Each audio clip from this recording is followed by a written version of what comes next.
మనం చూస్తే కొన్నిసార్లు ఒక వ్యక్తిని ఒక మంచి నాయకుడిగా చూస్తాం, ఒక వ్యక్తిని ఒక మంచి లీడర్గా చూస్తాం, ఒక వ్యక్తిని ఒక సినిమాలోనో లేదా క్రికెట్లోనో లేదా ఇంకొక రంగంలోనో ఒక ఆర్టిస్ట్లో బాగా చూస్తూ ఉంటాం అనమాట.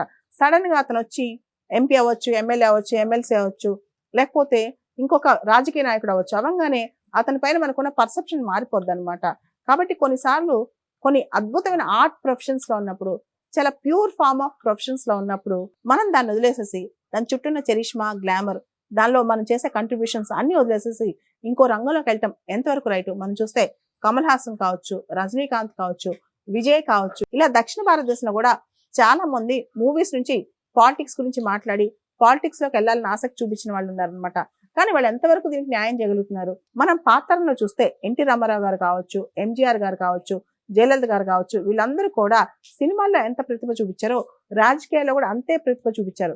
అంటే మన ముందు జనరేషన్ లో ఒక రంగంలో నిష్ణాతులు ఇంకో రంగంలో కూడా రాణించే వాళ్ళు ప్రజలు యాక్సెప్ట్ చేసేవాళ్ళు. ఇప్పుడు ప్రజల యొక్క డిమాండ్స్ మారిపోయినాయి, వాళ్ళు చూసే పర్స్పెక్టివ్స్ కూడా మారిపోయినాయి అనమాట.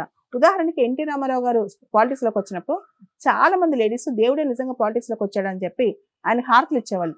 ఈ రోజులో సినిమా యాక్టర్ వేరు, పొలిటీషియన్ వేరు అని చెప్పి ప్రజలు కూడా అర్థమైపోయింది. ఈ రోజులో ఒక్క రంగంలో ఉన్న వాళ్ళు ఇంకో రంగంలోకి వస్తే యాక్సెప్ట్ చేయడానికి అందరూ రెడీగా లేరు, కేవలం కొంతమంది ఫ్యాన్స్ మాత్రమే రెడీగా ఉన్నారు.